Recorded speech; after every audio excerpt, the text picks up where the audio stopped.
Hello বন্ধুরা, সবাইকে স্বাগত জানাই স্টাডি সাকসেস কোচিং সেন্টারে। বন্ধুরা, তোমাদের জন্য আবারও নিয়ে চলে এসেছি আর একটি জিকে ক্লাস নিয়ে আরআরবি, এনটিপিসি এবং গ্রুপ ডির জন্য।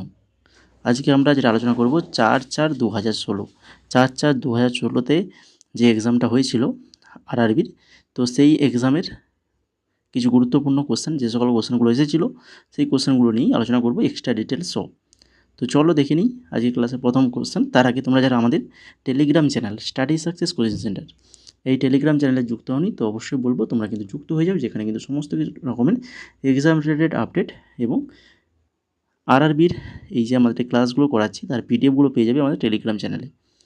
ঠিক আছে, তো আজকের ক্লাসের প্রথম কোশ্চেন দেখো, ভারতীয় উপমহাদেশ থেকে কোন ফুটবলার প্রথম কোনো ইউরোপিয়ান ক্লাবে খেলেছিল? ভারতীয় উপমহাদেশের থেকে কোনো ফুটবলার প্রথম কোনো ইউরোপিয়ান ক্লাব থেকে খেলেছিল। বড় তিনি হচ্ছেন কে? না, তিনি হচ্ছেন মোহাম্মদ সেলিম। মোহাম্মদ সেলিম হয়ে যাবে সঠিক অ্যান্সার। ভারতীয় উপমহাদেশ থেকে প্রথম যিনি কোনো ইউরোপীয় ক্লাবে খেলেছিলেন তিনি হচ্ছেন মোহাম্মদ সেলিম, যিনি সেল্টিক এফসির হয়ে খেলেছিলেন, সেল্টিক এফসি। 2 নম্বর দেখো, মাউন্ট কাঞ্চনজঙ্ঘা হচ্ছে, এটা কি? কাঞ্চনজঙ্ঘাটা হচ্ছে কি বিশ্বের তৃতীয় সর্বোচ্চ পর্বত। বিশ্বের তৃতীয় সর্বোচ্চ পর্বত হচ্ছে কাঞ্চনজঙ্ঘা, যার উচ্চতা 28,169 ফুট বা 8,586 মিটার। তারপরে দেখো, লর্ড মাউন্টব্যাটেনের স্থানে কে ভারতের গভর্নর জেনারেল হয়েছিলেন? লর্ড মাউন্টব্যাটেনের স্থানে ভারতের গভর্নর জেনারেল হয়েছিলেন কে? না, তিনি হচ্ছেন চক্রবর্তী রাজাগোপালাচারী। চক্রবর্তী রাজাগোপালাচারী। লর্ড মাউন্টব্যাটেন 1946 সাল থেকে 1947 সাল পর্যন্ত ভারতের ভাইসরয় হিসেবে দায়িত্ব পালন করেছিলেন। এরপর 1950 সালে ভারতের প্রজাতন্ত্র হওয়ার পর চক্রবর্তী রাজাগোপালাচারী ভারতের কিন্তু প্রথম এবং শেষ গভর্নর জেনারেল হিসাবে নিযুক্ত হয়েছিলেন। তারপরে দেখো 4 নম্বর, আর্থ ডে। আর্থ ডে এটা কবে পালিত হয়? না, আর্থ ডে পালিত হয় 22শে এপ্রিল। এপ্রিলের 22 তারিখে কিন্তু প্রত্যেক বছর পালিত হয়ে থাকে, বা ধরিত্রী দিবস যেটাকে বলি। কোন ভারতীয় পরমাণু বৈজ্ঞানিকের প্রতি সম্মানে পরমাণু শক্তি গবেষণা কেন্দ্রের নাম বদল করা হয়েছে? এই পরমাণু শক্তি গবেষণা কেন্দ্রের নাম বদল করে রাখা হয়েছে এটা, তো এটা হচ্ছে কোন ভারতীয় পরমাণু বৈজ্ঞানিকের স্মরণে? না, তিনি হচ্ছেন হোমি জে ভাবা, অর্থাৎ হোমি জাহাঙ্গীর ভাবা। ভারতের পরমাণু শক্তি গবেষণা কেন্দ্র, যা পূর্বে পরমাণু শক্তি স্থাপনা ট্রম্বে নামে পরিচিত ছিল, তার নাম কিংবদন্তি বিজ্ঞানী ডক্টর হোমি জাহাঙ্গীর ভাবার নামের এই সম্মানের পরিবর্তন করে ভাবা পরমাণু গবেষণা কেন্দ্র, ভাবা পরমাণু গবেষণা কেন্দ্র রাখা হয়েছে। ঠিক আছে, তাহলে আগে কি ছিল? পরমাণু শক্তি স্থাপনা ট্রম্বে, তারপরে ভাবা পরমাণু গবেষণা কেন্দ্র রাখা হয়েছে। তারপরে দেখো, অটোবায়োগ্রাফি অফ অ্যান আনলোন ইন্ডিয়ার লেখক কি? অটোবায়োগ্রাফি অফ অ্যান আনলোন ইন্ডিয়ান এর লেখক হচ্ছে কি? পারবে কিন্তু সবাই, সেটা হচ্ছে নীরদ চন্দ্র চৌধুরী, তাই তো? নীরদ চন্দ্র চৌধুরী, অপশান নম্বর সি সঠিক আনসার। তারপর দেখো 7 নম্বর, ভারতের সর্বোচ্চ আইন হিসেবে কোনটি স্বীকৃত? আমাদের ভারতের সর্বোচ্চ আইন হিসেবে যেটা স্বীকৃত সেটা হচ্ছে ভারতের সংবিধান। সংবিধান হয়ে যাবে সঠিক আনসার। তারপরে দেখো, জীববিজ্ঞানের ডিএনএর পুরো কথা কি? ডিএনএর পুরো নাম হচ্ছে কি? না, deoxyribonucleic acid. Deoxyribonucleic acid.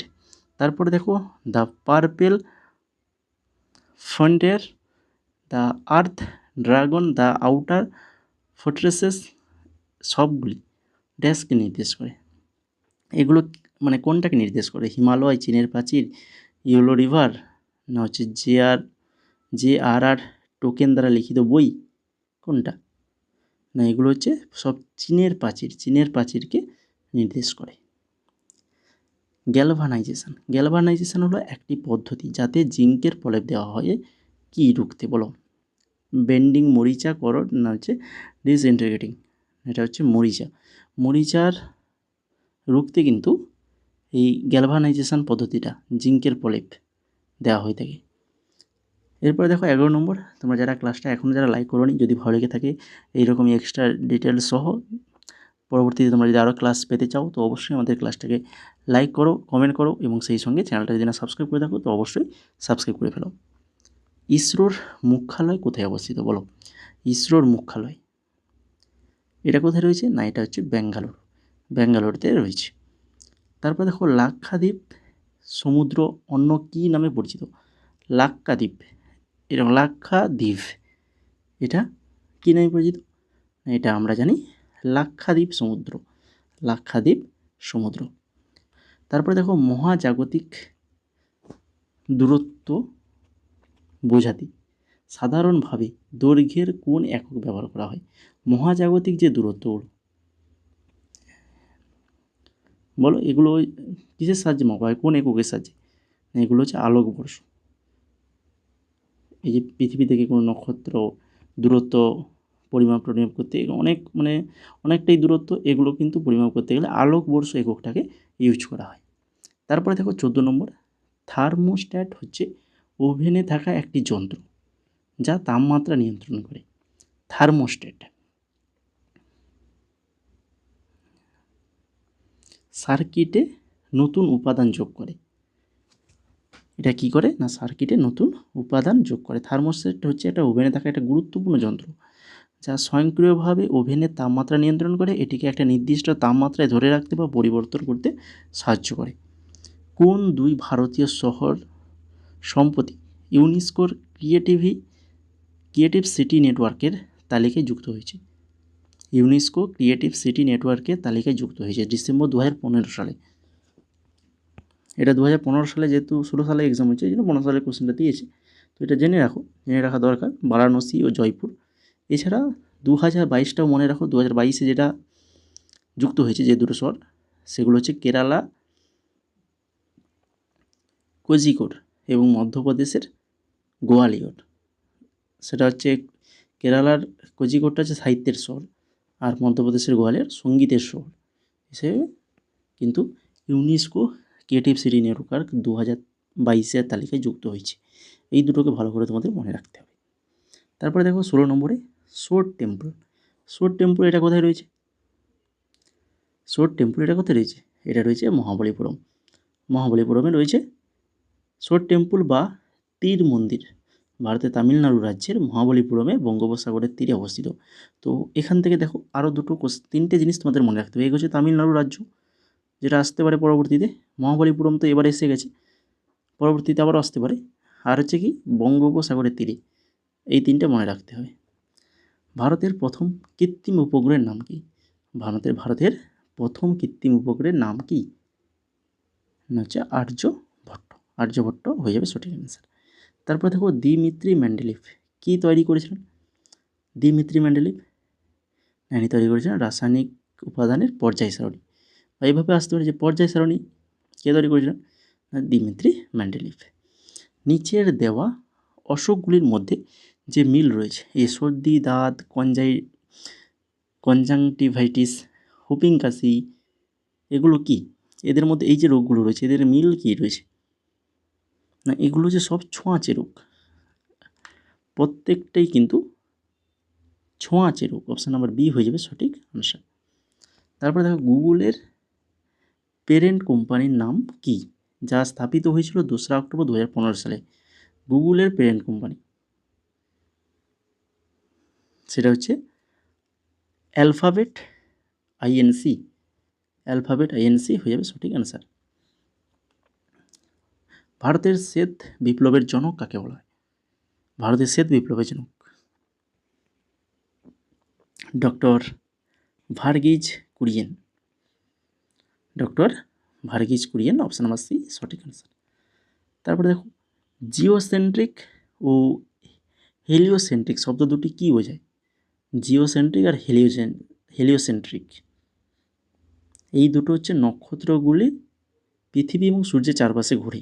নক্ষত্রগুলি পৃথিবী এবং সূর্যের চারপাশে ঘোরে।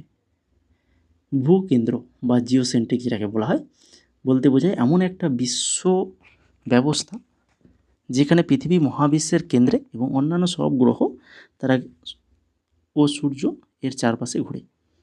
আর অন্যদিকে সূর্যকেন্দ্রিক যেটা হচ্ছে হেলিওসেন্ট্রিক বলা হয়, সূর্যকেন্দ্রিক বলতে বোঝায় যেখানে সূর্য মহাবিশ্বের কেন্দ্রে এবং পৃথিবী ও অন্যান্য গ্রহগুলি একে কেন্দ্র করে আবর্তিত হয়। তাহলে জিওসেন্ট্রিক আর হোমিওসেন্ট্রিক দুটোকে নোট করে রাখো, দুটোই জেনে রাখা দরকার। তারপরে দেখো কম্পিউটারের তথ্য সঞ্চয়ের ক্ষেত্রে র্যাম RAM এর অর্থটা কী? র্যামের ফুল ফর্ম আমরা আগের ক্লাসে আলোচনা করে দিয়েছিলাম, র্যান্ডম অ্যাক্সেস মেমোরি, সেখানে এক্সট্রা নোটসে আমরা আলোচনা করে দিয়েছিলাম র্যান্ডম অ্যাক্সেস মেমোরি, সেটা হচ্ছে র্যামের ফুল ফর্ম।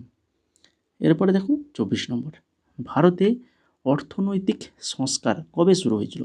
আমাদের ভারতের অর্থনৈতিক সংস্কার এটা শুরু হয়েছিল কত সালে? না হচ্ছে 1991 সালে শুরু হয়েছিল। তারপরে দেখো ইলেকট্রনটা কি? ইলেকট্রনটা হচ্ছে এটি সাব অ্যাটমিক কণার যার নেট চার্জ ঋণাত্মক। ইলেকট্রন হচ্ছে ঋণাত্মক তড়িৎগ্রস্ত, ঠিক আছে, ইলেকট্রনগুলো হচ্ছে ঋণাত্মক তড়িৎগ্রস্ত, আর নিউট্রনগুলো হচ্ছে ধনাত্মক তড়িৎগ্রস্ত, আর যেগুলো প্রোটনগুলো হচ্ছে নিস্তড়িত। তারপরে দেখো কে সিসিলিসের সাংস্কৃতিক রাষ্ট্রদূত মনোনীত হয়েছেন অক্টোবর 2015 সালে? সিসিলির সাংস্কৃতিক রাষ্ট্রদূত হিসেবে মনোনীত হয়েছিল অক্টোবর 2015 সালে। তিনি হচ্ছেন কে? না হচ্ছে AR রহমান হয়ে যাবে সঠিক অ্যান্সার। জুলাই 1905 বঙ্গভঙ্গের আদেশ কে দিয়েছিল? আদেশ কে দিয়েছিল? লর্ড কার্জন, তাই তো, লর্ড কার্জন দিয়েছিল। PV সিন্ধু কি? বলো দেখি। PV সিন্ধু, না, PV সিন্ধু হচ্ছেন একজন ভারতের ব্যাডমিন্টন চ্যাম্পিয়ন, তাই তো, ব্যাডমিন্টন খেলোয়াড় জানো PV সিন্ধু। তারপরে দেখো কমিক স্ট্রিপ কেলভিন ও হোবসের স্রষ্টা কি? কমিক স্ট্রিপ কেলভিন ও হোবসের স্রষ্টা কি? বিল ওয়াটারসন, অপশন নাম্বার ডি সঠিক অ্যান্সার। কনফুসিয়াস কে ছিলেন? কনফুসিয়াস ছিলেন একজন চীনা দার্শনিক ছিলেন কনফুসিয়াস। চার্লস কোরিয়া একজন বিখ্যাত স্থপতিবিদ।